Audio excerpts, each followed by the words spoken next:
Wow. Should I say it one more time? Wow. Paul George at 3 a.m. Eastern Time signed for the Sixers on a 4-year, $212 million deal. Well, I'm happy because this is the first time news is broke and it's daylight for me because I live in the UK. Happened at 8:30 my time. I ain't complaining. But on a serious note though, now it's happened. Now you have to digest Paul George is a Sixer. You've got to welcome in here. But there are a couple of, I wouldn't say concerns, but the Sixers kind of gave off that desperate girl, that desperate guy, sorry, who's been waiting for a girl to leave her man. Paul George meeting with Lawrence Frank, trying to have one desperation heave to see if they're going to offer him the max. The Clippers stand 10 toes down on the ground and say, we're not offering you the max. It almost gives off that Paul George really did not want to be here. It took him having one last conversation, even though they've not struck an agreement for a month, going, Lawrence, please just offer me the max. And I'll stay in there going, hell no. And then finally when he decides, well, guess I have to go to Philly. Maybe that's not the case, but that's just what it gives off. But anyway, Paul George is here now. We know what Paul George's skill set is. He can play off Joel Embiid, great catch and shoot player, isolation player, and I would say someone I would trust to be a closer, even though the playoff P memes are there. I still feel like he has the ability to help close out games better than Mr. Number 12. Couldn't shoot, couldn't close out games, had that stupid mid-range pull-up, couldn't drive to the rim, never seen him dunk the ball with authority, never seen him take a charge, never seen him catch a body, nothing. Even block a shot, really. So in that aspect, you get an upgrade. Monetary-wise, you know it's an overpay. So there's no point in going over saying, oh no, we overpaid for Paul George. It happened. We know. But what I will say is, what is Daryl Morey trying to do? Because other than the Paul George deal, they signed Drummond to a 2-year, $10 million deal, so $5 million a season. Eric Gordon to a veteran's minimum, which is very, very key. And they've just signed, as of me recording this video, more stuff might come out, Kelly Oubre to a 2-year, $16 million deal, so $8 million a season. Kelly Oubre was a pivotal part of this rotation last year, who in my opinion lost his value because you had to overextend him out of his role. Can Kelly be a starter? Sure. But he was a flamethrower in his role off the bench. You had to start him because Tobias was flipping useless. Or you had to have a more extended role because Tobias was flipping useless. Now imagine Kelly Oubre back in that role off the bench as a flamethrower, cutter, catch and shoot. Just has the license to just be a wild card offensively. You're getting the maximum value out of that contract. Alongside that, we know what Andre Drummond did the last time he was in Philly. The guy was a monster. Nearly averaged 10 rebounds a game off the bench. Dominates the offensive glass. Dominates the defensive glass. Granted, the guy plays like he can't play basketball, can't finish a layup. But Drummond as a backup center is the best you could possibly get. Great screen setter, strong. Defensively, when he was in Philly, I didn't see a problem with him. That's the pickup which we all wanted and something which you can't complain about. And Eric Gordon now, a guy Daryl Morey knows very well from his time in Houston, of course, another Rocket. You know Daryl has to continue the tradition every offseason. But that's not the point. For the value you're getting Eric Gordon, a guy that can still give you 12, 13, 14 points per game off the bench and shoot down near 38, 39% from three at a veteran's minimum, by the way, is something you can't complain about. Is Eric Gordon the defender he was a couple of years ago? Maybe not.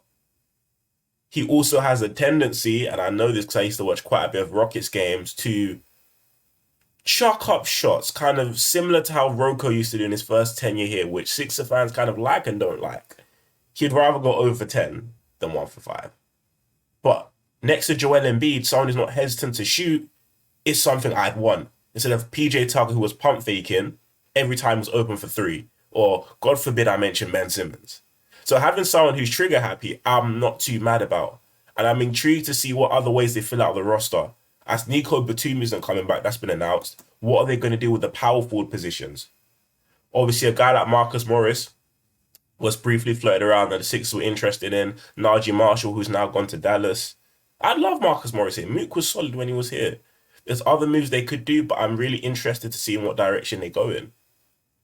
I'm just really happy that overall we've got the deal done.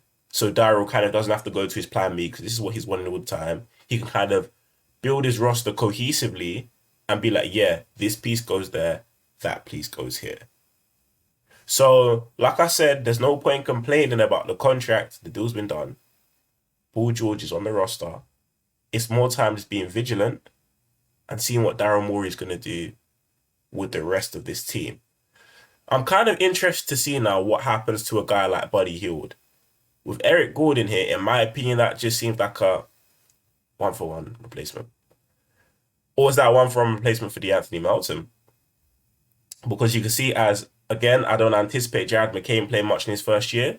But if you look at skill set replacements, Jared McCain, rebounder, three-point shooter. Eric Gordon, defender and three-point shooter. Doesn't that kind of, in turn, replace the DeAnthony Melton, Buddy Hield, and you've kind of got them at a cheaper rate? I'm not too sure. I'm not too sure what you can do in the sense of a sign and trade for like a guy like DeAnthony Melton, because I don't know Denver's cap situation, but after they've lost KCP, don't be surprised if they go after a guy like D-Melt. So, pardon me. So based on that, I don't think guys like that will come back. Again, surprisingly, you guys might not agree because Robert Covington's knees are cooked. On a veteran's minimum deal, I would take Roko back, I'll be real. But I'm just intrigued to see who they're going to fill this roster out with. Is there a way you can snag Miles Bridges for cheap? I doubt it. And I know Miles Bridges has off-the-court issues. I'm talking about Miles Bridges, the basketball player. At the end of the day, apparently, they don't care. Kevin Porter Jr. just signed a 2-year deal with the Clippers. I'm not going to give my opinion on that. Talented player, though. But, like I said, this is the most important part now. You signed Paul George. You're about to tie up Tyrese Maxey to his max extension. You already know how this goes. 3 max players. That means you got to be careful and do your due diligence with the type of role players you sign. Because you ain't got money to throw out the high-level role players. You have to deal with the 2 million, 3 million veterans minimum guys. So you could end up with 3 stars and plumbers again. Or if you do your due diligence, you could have some decent role players. There was a report that the Sixers have a level of interest in Haywood Highsmith, who was actually here as an undrafted rookie in 2019. So he'll be coming back, obviously, as a more polished player, more polished role player. I wouldn't mind him. Long athletic wing defender. Wouldn't mind him at all. But those are the realm of guys you're going to have to look at. My only other concern with this team would be size, because I don't know if they're still interested in bringing back Kyle Lowry, but that was the report as of a few days ago. You'd have Eric Gordon, Tyrese Maxey, Jared McCain, and Kyle Lowry as 4 players who are under 6'2" or 6'3". That concerns me personally. I don't know about you guys, but looking at the trajectory NBA teams are on, having that many guys under 6'2" is not where the league is going. Look at Boston. Apart from Peyton Pritchard, who's under 6'1", I'm generally trying to think that gets minutes. Drew Holiday might be 6'4", but he's a big 6'4". And even that is still taller than what we have in the backcourt. So you've got to be very careful with the size aspect. You can't just make up for size in the front court. No. You just got to have decently bodied guys in the backcourt. I guess Jared McCain's body's still going to fill out even more. But I'm just saying one concern I might have. But Paul George is in Philly. Thank you, Paul George, for staying up how many hours to make Woj and Shams announce it at this time. Look at the invisible watch at this time. But it happened. I know guys were staying up all night waiting for the deal to happen. But then when you finally go to bed, you're going to wake up and realize, damn, the news was announced right after I went to damn bed. But that's neither here or there. What is here is that PG-13's here. Welcome here. Smooth game. We're going to see them smooth edits of Paul George in the Philly jersey. That's not going to be too bad. Getting buckets. And I just hope that the years he's here are going to be memorable and are going to be useful towards our timeline.